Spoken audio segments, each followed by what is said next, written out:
ನೊಸಲಲ್ಲಿ ಧರಿಸಿ ದೃಷ್ಟಿವಾರೆ ನಿಮ್ಮ ನೋಡಲೊಡನೆ ಬೆಟ್ಟದಷ್ಟು ತಪ್ಪು ಉಳ್ಳಡೆಯು ನಿಮ್ಮ ಮುಟ್ಟಲಮ್ಮವು ನೋಡ ದುರಿತ ಅನ್ಯಾಯವ ಪರಿಹರಿಸಬಲ್ಲಡೆ.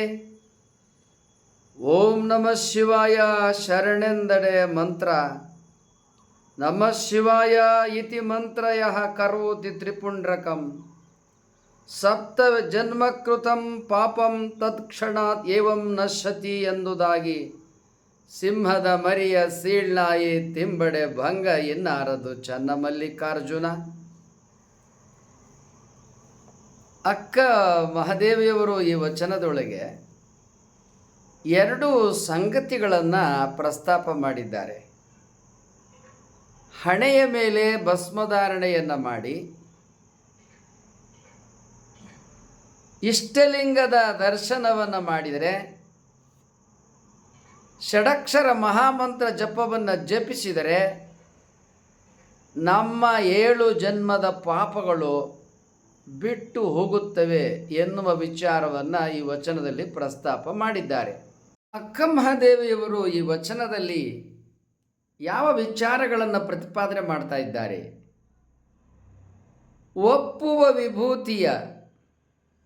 ಒಪ್ಪುವ ಶ್ರೀ ವಿಭೂತಿಯ ನೊಸಲಲ್ಲಿ ಧರಿಸಿ ದೃಷ್ಟಿವಾರೆ ನಿಮ್ಮ ನೋಡಲೊಡನೆ ಬೆಟ್ಟದಷ್ಟು ತಪ್ಪುಳ್ಳೊಡೆಯು ನಿಮ್ಮ ಮುಟ್ಟಲಮ್ಮವು ನೋಡ ದುರಿತ ಅನ್ಯಾಯವ ಪರಿಹರಿಸಬಲ್ಲಡೆ. ಓಂ ನಮಃ ಶಿವಾಯ ಶರಣೆಂಬುದೇ ಮಂತ್ರ.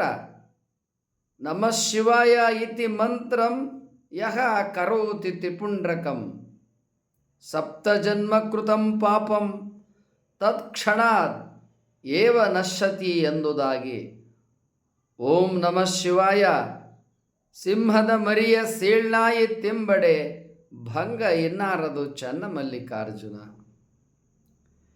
ವಚನದ ವಿವರಗಳಿಗೆ ಹೋಗೋಣ.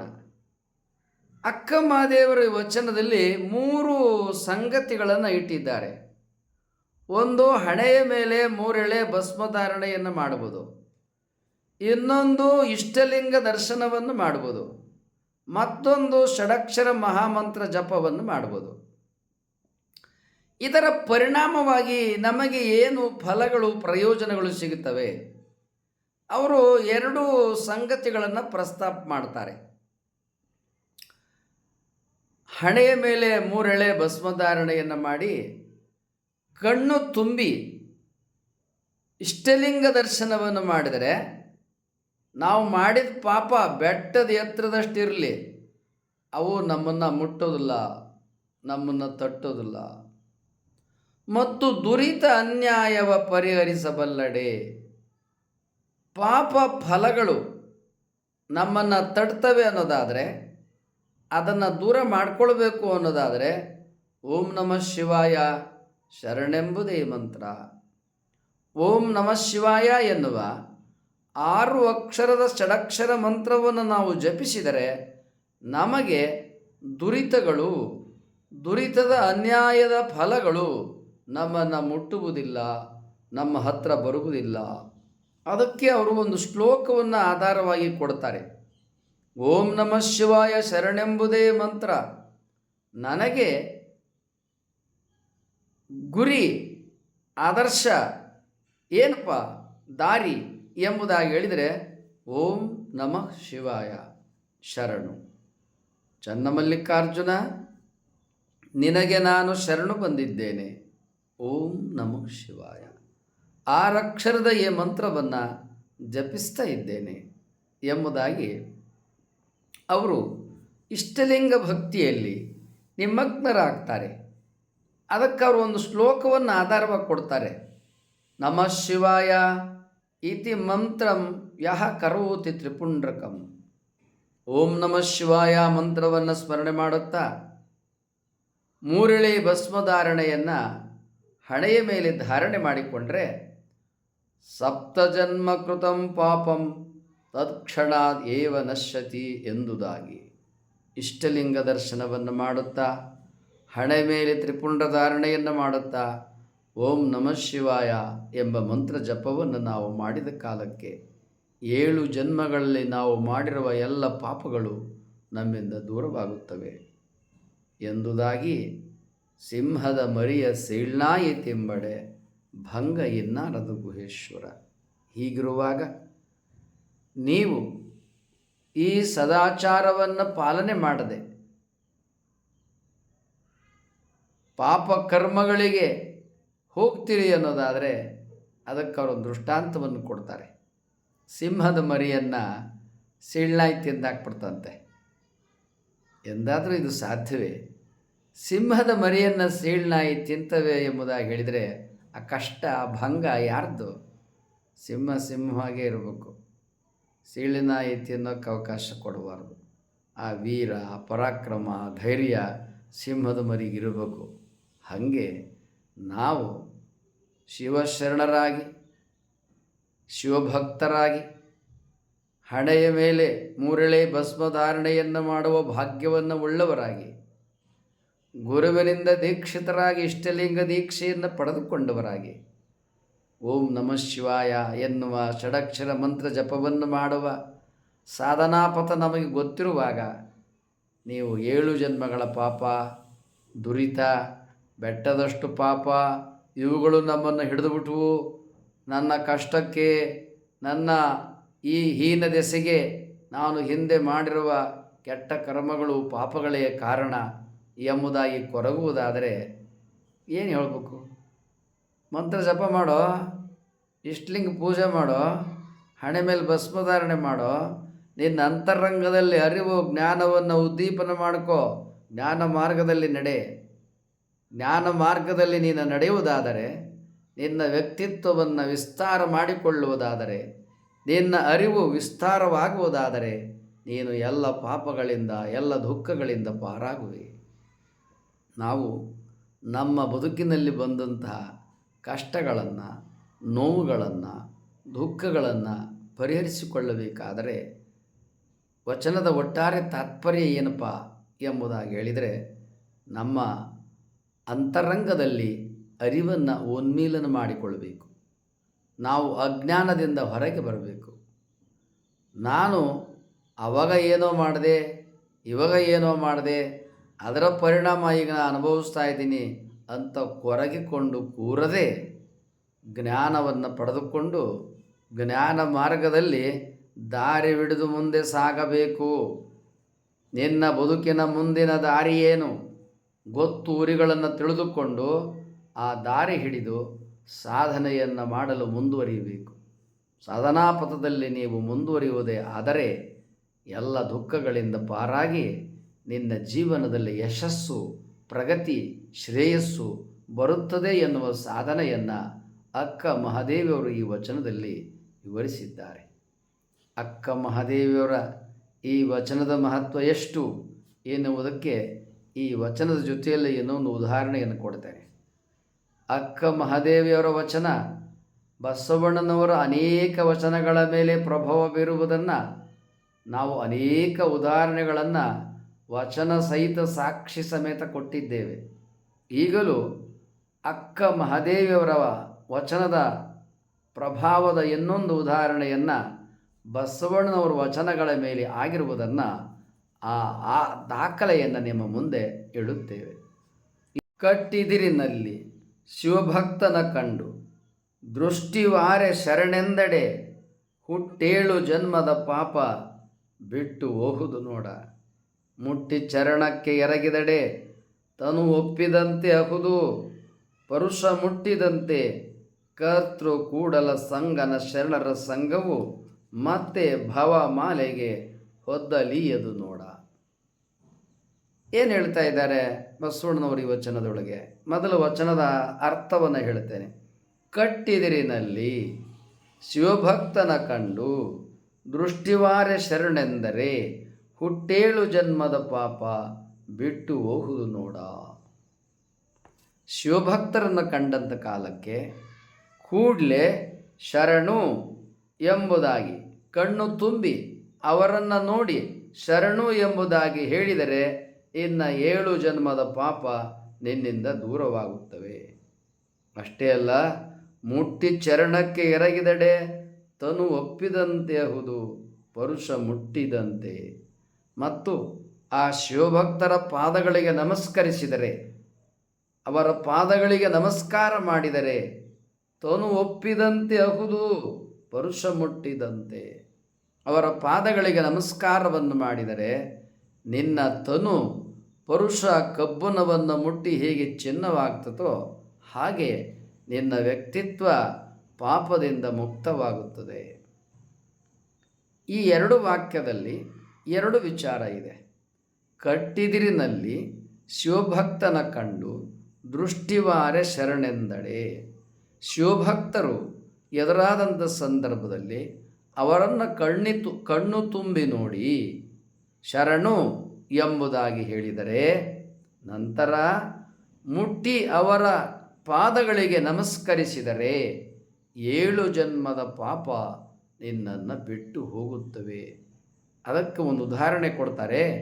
ಪರುಷ ಕಬ್ಬುಣವನ್ನು ಮುಟ್ಟಿ ಚಿನ್ನವಾದಂತೆ ಶಿವಭಕ್ತರ ಪಾದ ಸ್ಪರ್ಶದಿಂದ ನಿನ್ನ ಪಾಪಗಳು ಕೂಡ 7 ಜನ್ಮದ ಪಾಪ ಹೋಗುತ್ತವೆ ಎಂಬುದಾಗಿ ಈ ವಚನದಲ್ಲಿ ಬಸವಣ್ಣನವರು ಶಿವಭಕ್ತರ ದರ್ಶನ, ಶಿವಭಕ್ತರ ಹಿರಿಮೆ, ಶಿವಭಕ್ತರ ಪಾದಗಳಿಗೆ ನಮಸ್ಕರಿಸಿದ ಪರಿಣಾಮವನ್ನು ವಿವರಿಸ್ತಾರೆ. ಇದೇ ವಿಚಾರವನ್ನು ಅಕ್ಕಮಹಾದೇವರ ವಚನದಲ್ಲಿ ಏನು ವಿವರಿಸಿದರು ಎಂಬುದಾಗಿ ಹೇಳಿದರೆ, ಒಪ್ಪುವ ಶ್ರೀ ವಿಭೂತಿಯ ನೊಸಲಲ್ಲಿ ಧರಿಸಿ ದೃಷ್ಟಿವಾರೆ ನಿಮ್ಮ ನೋಡಲೊಡನೆ ಬೆಟ್ಟದಷ್ಟು ತಪ್ಪುಳ್ಳೆಡೆಯು ನಿಮ್ಮ ಮುಟ್ಟಲಮ್ಮವು ನೋಡ. ಅಕ್ಕಮಹಾದೇವರ ವಚನದಲ್ಲಿ ಏನು ಹೇಳ್ತಾ ಇದ್ದಾರೆ? ಇಷ್ಟಲಿಂಗ ದರ್ಶನವನ್ನು ಮಾಡುತ್ತಾ, ಕಣ್ಣು ತುಂಬಿ ಇಷ್ಟಲಿಂಗವನ್ನು ನೋಡುತ್ತಾ, ಹಣೆಯ ಮೇಲೆ ಭಸ್ಮಧಾರಣೆಯನ್ನು ಮಾಡುತ್ತಾ ನೀನು ನಮಸ್ಕರಿಸಿದರೆ ನಿನ್ನ ಬೆಟ್ಟದಷ್ಟು ತಪ್ಪುಗಳು ಕೂಡ ಅವು ದೂರವಾಗ್ತವೆ, ನಿನ್ನನ್ನು ಮುಟ್ಟುವುದಿಲ್ಲ. ನಂತರ ಇನ್ನೊಂದು ವಾಕ್ಯ ಅಕ್ಕಮಹಾದೇವಿಯವರು, ದುರಿತ ಅನ್ಯಾಯವ ಪರಿಹರಿಸಬಲ್ಲಡೆ ಓಂ ನಮಃ ಶಿವಾಯ ಶರಣೆಂಬುದೇ ಮಂತ್ರ. ನೀನು ಏನು ನಿನ್ನ ಬದುಕಿನಲ್ಲಿ ದುರಿತ, ಪಾಪ ಮತ್ತು ಅನ್ಯಾಯಗಳನ್ನು ದೂರ ಮಾಡಿಕೊಳ್ಳಬೇಕಾದರೆ ಓಂ ನಮಃ ಶಿವಾಯ ಎನ್ನುವ ಮಂತ್ರವನ್ನು ಸ್ಮರಣೆ ಮಾಡಿದರೆ, ಓಂ ನಮಃ ಶಿವಾಯ ಎನ್ನುವ ಮಂತ್ರವನ್ನು ಸ್ಮರಣೆ ಮಾಡಿದರೆ ದುರಿತ ಮತ್ತು ಅನ್ಯಾಯಗಳು ನಿನ್ನಿಂದ ದೂರವಾಗುತ್ತವೆ. ಮುಂದುವರೆದು ಹೇಳ್ತಾರೆ, ಸಪ್ತ ಜನ್ಮ ಕೃತಂ ಪಾಪಂ ತತ್ಕ್ಷಣಾತ್ ಏವಂ ನಶ್ಯತಿ. 7 ಜನ್ಮದ ಪಾಪಗಳು ನಿನ್ನಿಂದ ದೂರವಾಗುತ್ತವೆ ಎನ್ನುವ ಸಂಸ್ಕೃತದ ಶ್ಲೋಕವನ್ನು ಉದಾಹರಿಸ್ತಾರೆ. ಬಸವಣ್ಣನವರು ಆ ಸಂಸ್ಕೃತದ ಶ್ಲೋಕವನ್ನು ಉದಾಹರಿಸುವುದಲ್ಲ, ಆ ಶ್ಲೋಕದಲ್ಲಿ ಇರುವ ಹುಟ್ಟೇಳು ಜನ್ಮದ ಪಾಪ ಬಿಟ್ಟು ಹೋಗುವುದು ನೋಡ, ಮುಟ್ಟು ಚರಣಕ್ಕೆರೆದರೆ ತನು ಒಪ್ಪಿದಂತೆ ಅಹುದು ನೋಡ. ಕರ್ತೃ ಕೂಡಲ ಸಂಗನ ಶರಣರ ಸಂಘವು ಮತ್ತೆ ಭವಮಾಲೆಗೆ ಹೊದ್ದಲೀಯವು ಕೂಡಲ ಸಂಗಮ ದೇವ. ಕರ್ತೃ ಕೂಡಲ ಸಂಗನ ಶರಣರ ಸಂಘವು ಭವಮಾಲೆಗೆ ಹೊದ್ದಲೀಯದು ನೋಡ. ಕೂಡಲ ಸಂಗನ ಶರಣರ ಸಂಘ ನಿನ್ನನ್ನು ಜನನ ಮರಣಗಳಿಗೆ ಬರದಂತೆ ತಡೆಯುತ್ತವೆ. ಈ ವಚನದೊಳಗೆ ಬಸವಣ್ಣನವರ ವಚನದಲ್ಲಿ ಏನು ಸಂಗತಿಗಳಿದೆ? ಶಿವಶರಣರ ದರ್ಶನ ಆದರೆ ಕಣ್ಣು ತುಂಬಿ ನೋಡಿ ಅವರ ಪಾದಗಳಿಗೆ ನಮಸ್ಕರಿಸಿದರೆ ನಿನ್ನ 7 ಜನ್ಮದ ಪಾಪಗಳು ಹೋಗ್ತವೆ. ಅಷ್ಟೇ ಅಲ್ಲ, ಈ ಶಿವಶರಣರ ಸಂಘ ಏನಿದೆಯಲ್ಲ ನಿನ್ನನ್ನು ಮತ್ತೆ ಭವಮಾಲೆಗೆ, ಜನ್ಮಾಂತರಗಳಿಗೆ ಬರದಂತೆ ತಡೀತದೆ. ಶಿವಭಕ್ತರ ಸಂಘ ನಿನಗೆ ಈ ಫಲಗಳನ್ನು ಕೊಡುತ್ತದೆ. ಶಿವಭಕ್ತರ ದರ್ಶನ ನಿನಗೆ ಈ ಭಾಗ್ಯವನ್ನು ಕೊಡುತ್ತದೆ ಅಂತ ಬಸವಣ್ಣನವರು ಈ ವಚನದಲ್ಲಿ ಹೇಳ್ತಾರೆ. ಅಕ್ಕಮಹಾದೇವಿಯವರು ಇದೇ ವಿಚಾರವನ್ನು ಅವರು ಪ್ರಸ್ತಾಪ ಮಾಡಿ ಶಿವಭಕ್ತರಿಗಿಂತ ಇಷ್ಟಲಿಂಗ ಪೂಜೆಯನ್ನು ಮಾಡಿ, ಮಹಾಮಂತ್ರ ಜಪವನ್ನು ಸ್ಮರಣೆ ಮಾಡಿ ಆ ಇಷ್ಟಲಿಂಗ ದರ್ಶನವನ್ನು ವಿಭೂತಿ ಧಾರಣೆಯನ್ನು ಮಾಡ್ತಾ ಓಂ ನಮಃ ಶಿವಾಯ ಮಂತ್ರವನ್ನು ಜಪಿಸುವುದರಿಂದ ಇಷ್ಟಲಿಂಗ ದರ್ಶನ ಮಾಡುವುದರಿಂದ ಬೆಟ್ಟದಷ್ಟು ತಪ್ಪ 7 ಜನ್ಮದ ಪಾಪಗಳು ನಿನ್ನಿಂದ ದೂರವಾಗುತ್ತವೆ ಎನ್ನುವ ವಿಚಾರವನ್ನು ಹೇಳ್ತಾರೆ. ಅಂದ್ರೇನು? ಈ ವಚನ ನಮ್ಮ ಪ್ರಕಾರ ಅಕ್ಕ ಮಹಾದೇವಿಯವರ ಈ ವಚನದಿಂದ ಬಸವಣ್ಣನವರ ವಚನವು ಪ್ರಭಾವಿತವಾಗಿದೆ. ಅಕ್ಕ ಮಹಾದೇವಿಯವರು ಇಷ್ಟಲಿಂಗ ದರ್ಶನ, ವಿಭೂತಿ ಧಾರಣೆ, ಓಂ ನಮಃ ಶಿವಾಯ ಮಂತ್ರ ಇದರ ಮಹತ್ವವನ್ನು ವಚನದೊಳಗೆ ಪ್ರಸ್ತಾಪ ಮಾಡಿದ್ದಾರೆ. ಒಂದು ಅಷ್ಟಾವರಣ, ಇಷ್ಟಲಿಂಗ ಅಷ್ಟಾವರಣದಲ್ಲಿ 1, ನಂತರ ವಿಭೂತಿ ಅಷ್ಟಾವರಣದಲ್ಲಿ 2, ನಂತರ ಮಹಾಮಂತ್ರ ಸ್ಮರಣೆ, ಷಡಕ್ಷರ ಮಂತ್ರದ ಜಪ, ಇಷ್ಟಲಿಂಗ ದರ್ಶನ, ವಿಭೂತಿ ಧಾರಣೆ, ಮಹಾಮಂತ್ರ ಜಪ, ಈ 3 ಪರಿಣಾಮವಾಗಿ ನಿನ್ನ ಪಾಪಗಳು ದೂರವಾಗುತ್ತವೆ ಎನ್ನುವ ವಿಚಾರವನ್ನು ಅಕ್ಕ ಮಹಾದೇವರು ಪ್ರಸ್ತಾಪ ಮಾಡ್ತಾರೆ. ಇಲ್ಲಿ ಬಸವಣ್ಣನವರು ಇಷ್ಟಲಿಂಗ ವಿಚಾರವಿಲ್ಲ, ಭಸ್ಮಧಾರಣೆ ವಿಚಾರವಿಲ್ಲ, ಇಷ್ಟಲಿಂಗ ದರ್ಶನದ ವಿಚಾರವೂ ಇಲ್ಲ, ಮಹಾಮಂತ್ರದ ಜಪವೂ ಇಲ್ಲ. ಆದರೆ ಅದರ ಪರಿಣಾಮದಿಂದ ಸಿಗುವ ಫಲಗಳನ್ನೇ ಶಿವಭಕ್ತರ ದರ್ಶನದಿಂದ, ಶಿವಭಕ್ತರ ಪಾದಗಳಿಗೆ ನಮಸ್ಕರಿಸುವುದರಿಂದ ನೀನು 7 ಜನ್ಮದ ಪಾಪಗಳನ್ನು ಕಳೆದುಕೊಳ್ಳುತ್ತೀಯಾ, ಅವರ ಪಾದಗಳಿಗೆ ನಮಸ್ಕರಿಸುವುದರಿಂದ, ಅವರ ದರ್ಶನವನ್ನು ಮಾಡುವುದರಿಂದ ನಿನ್ನ 7 ಜನ್ಮದ ಪಾಪಗಳು ಹೋಗುತ್ತವೆ ಎಂಬುದಾಗಿ ಶಿವಭಕ್ತರ ಮಹಿಮೆಯನ್ನು ಬಸವಣ್ಣನವರು ಈ ವಚನದಲ್ಲಿ ವಿವರಿಸ್ತಾರೆ. ಈಗ ಇದನ್ನು ಚರ್ಚೆಗೆ ತಗೊಳ್ಳೋಣ. ಈ 2 ವಚನಗಳ ವಿಚಾರಗಳನ್ನು ತುಸು ಚರ್ಚೆ ಮಾಡೋಣ. ಅಕ್ಕ ಮಹಾದೇವರಲ್ಲಿ ಏನು ಕಾಣ್ತೇವೆ? ಇಷ್ಟಲಿಂಗ ದರ್ಶನ, ವಿಭೂತಿ ಧಾರಣೆ, ಓಂ ನಮಃ ಶಿವಾಯ ಮಂತ್ರ ಜಪ. ಬಸವಣ್ಣನವರ ವಚನದಲ್ಲಿ ಶಿವಭಕ್ತರ ದರ್ಶನ, ಅವರ ಪಾದಗಳಿಗೆ ನಮಸ್ಕಾರ, ಪರಿಣಾಮವಾಗಿ 7 ಜನ್ಮದ ಪಾಪಗಳು ಹೋಗುತ್ತವೆ. ಇಲ್ಲಿ ಶಿವಭಕ್ತರ ದರ್ಶನ ಮತ್ತು ಪಾದಗಳಿಗೆ ನಮಸ್ಕರಿಸುವುದರಿಂದಲೇ 7 ಜನ್ಮದ ಪಾಪಗಳು ಹೋಗುತ್ತವೆ ಎನ್ನುವ ವಿಚಾರವನ್ನು ಬಸವಣ್ಣನವರು ಪ್ರಸ್ತಾಪ ಮಾಡ್ತಾರೆ. ಆದರೆ ವಸ್ತು ಸತ್ಯವನ್ನು ವಿಶ್ಲೇಷಣೆಗೆ ಒಳಪಡಿಸೋಣ. ಭಕ್ತರಾಗಿರ್ಬೋದು, ಗುರುಗಳಾಗಿರ್ಬೋದು, ಸಾಧಕರಾಗಿರ್ಬೋದು, ಯಾರೇ ಆಗಿರ್ಬೋದು, ಎಲ್ಲರೂ ಮುಖ್ಯವಾಗಿ ಜೀವನದಲ್ಲಿ ಆಚರಣೆ ಮಾಡೋದೇನು? ವಿಭೂತಿ ಧಾರಣೆ, ಲಿಂಗಧಾರಣೆ, ಲಿಂಗ ದೀಕ್ಷೆ, ಮಹಾಮಂತ್ರ ಜಪ. ಇವು 3 ಜೀವನ ಪರ್ಯಂತ ಎಲ್ಲರೂ ಆಚರಣೆ ಮಾಡಿಕೊಂಡು ಬರ್ತಾರೆ. ಇಲ್ಲಿ ಈ ಆಚರಣೆ ಮಾಡುವ ಸದ್ಭಕ್ತನ ದರ್ಶನ, ಅವನ ಪಾದಗಳಿಗೆ ನಮಸ್ಕಾರ ಮಾಡುವುದರಿಂದಲೇ ನಮಗೆ 7 ಜನ್ಮದ ಪಾಪಗಳು ಹೋಗುತ್ತವೆ ಎನ್ನುವ ವಿಚಾರವನ್ನು ಬಸವಣ್ಣನವರು ಪ್ರತಿಪಾದನೆ ಮಾಡ್ತಾರೆ. ಆ ಸದ್ಭಕ್ತನಿಗೆ ಈ ಯೋಗ್ಯತೆ ಎಲ್ಲಿಂದ ಬರ್ತದೆ? ಮಹಾಮಂತ್ರ ಜಪದಿಂದ ಬರ್ತದೆ, ವಿಭೂತಿ ಧಾರಣೆಯಿಂದ ಬರ್ತದೆ, ಷಡಕ್ಷರ ಮಂತ್ರದ ಜಪದಿಂದ ಬರ್ತದೆ. ಇವೆಲ್ಲವನ್ನು ನಿರಂತರ ಸದ್ಭಕ್ತ ಮಾಡ್ಕೊಂಡು ಹೋದರೆ, ಸಾಧನೆ ಮಾಡಿದರೆ, ಸಿದ್ಧಿ ಆದರೆ ಅವನ ದರ್ಶನ, ಆ ಶಿವಭಕ್ತರ ಪಾದಗಳಿಗೆ ನಮಸ್ಕರಿಸಿದಾಗ ನಮ್ಮ 7 ಜನ್ಮದ ಪಾಪಗಳು ಹೋಗುತ್ತವೆ. ನೇರವಾಗಿ ಅಕ್ಕ ಮಹಾದೇವಿಯವರು ಇಷ್ಟಲಿಂಗ, ವಿಭೂತಿ ಧಾರಣೆ, ಷಡಕ್ಷರ ಮಹಾಮಂತ್ರ ಇವುಗಳ ಮಹಿಮೆಯನ್ನು ಕೊಂಡಾಡಿದ್ದಾರೆ. ಅಷ್ಟೇ ಅಲ್ಲ, ಅವುಗಳಿಂದ ಸಿಗುವ ಫಲ ಪರಿಣಾಮಗಳನ್ನು ವಿವರಿಸಿದ್ದಾರೆ. ಇಷ್ಟಿದ್ದು ನೀವು ನಿಮ್ಮ ಬದುಕಿನ ಪಾಪಗಳನ್ನು ಕಳೆದುಕೊಳ್ಳದೆ ಹೋದರೆ ಒಂದು ದೃಷ್ಟಾಂತವನ್ನು ಕೊಡ್ತಾರೆ. ಸಿಂಹದ ಮರಿಯನ್ನು ಸೀಳ್ನಾಯಿ ತಿಂತದೆ ಅಂದರೆ ಭಂಗ ಯಾರದು? ನಿಂದೆ. ಯಾಕೆ? ನಿನಗೆ ಇಷ್ಟಲಿಂಗದ ಮಹಿಮೆ ಗೊತ್ತಿಲ್ಲ, ವಿಭೂತಿ ಮಹಿಮೆ ಗೊತ್ತಿಲ್ಲ, ಮಹಾಮಂತ್ರದ ಜಪ ಗೊತ್ತಿಲ್ಲ. ಅದನ್ನು ಅನುಷ್ಠಾನ ಮಾಡ್ಕೊಂಡು ಬಂದರೆ ನೀನು ಮಹಾತ್ಮನಾಗ್ತೀಯ.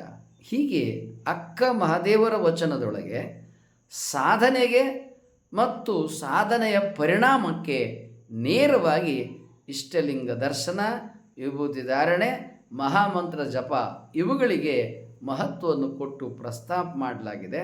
ಬಸವಣ್ಣನವರ ವಚನದಲ್ಲಿ ಇವುಗಳನ್ನು ಜೀವನದಲ್ಲಿ ಅನುಷ್ಠಾನ ಮಾಡಿರ್ತಕ್ಕಂಥ ಆ ಸದ್ಭಕ್ತನ ದರ್ಶನ ಮತ್ತು ಪಾದಗಳಿಗೆ ವಂದಿಸುವುದರಿಂದ ನಮ್ಮ 7 ಜನ್ಮದ ಪಾಪಗಳು ಹೋಗ್ತವೆ ಅನ್ನುವ ಪ್ರಸ್ತಾಪ ಇದೆ. ಆದರೆ ಅಕ್ಕ ಮಹಾದೇವರ ಆ ವಚನವನ್ನು ಓದಿ ತದ್ವತ್ತಾಗಿ ಬಸವಣ್ಣನವರು ವಿಭೂತಿ ಲಿಂಗ ಮಂತ್ರ ಜಪವನ್ನು ಅನುಷ್ಠಾನ ಮಾಡತಕ್ಕಂಥ ಸದ್ಭಕ್ತನ ದರ್ಶನ, ಪಾದಗಳಿಗೆ ವಂದನೆ, ಇವುಗಳಿಂದ ಫಲಗಳು ಸಿಗುತ್ತವೆ ಎನ್ನುವ ವಿಚಾರವನ್ನು ಪ್ರಸ್ತಾಪ ಮಾಡುವಲ್ಲಿಗೆ ವಚನ ಮುಕ್ತಾಯ ಆಗ್ತದೆ.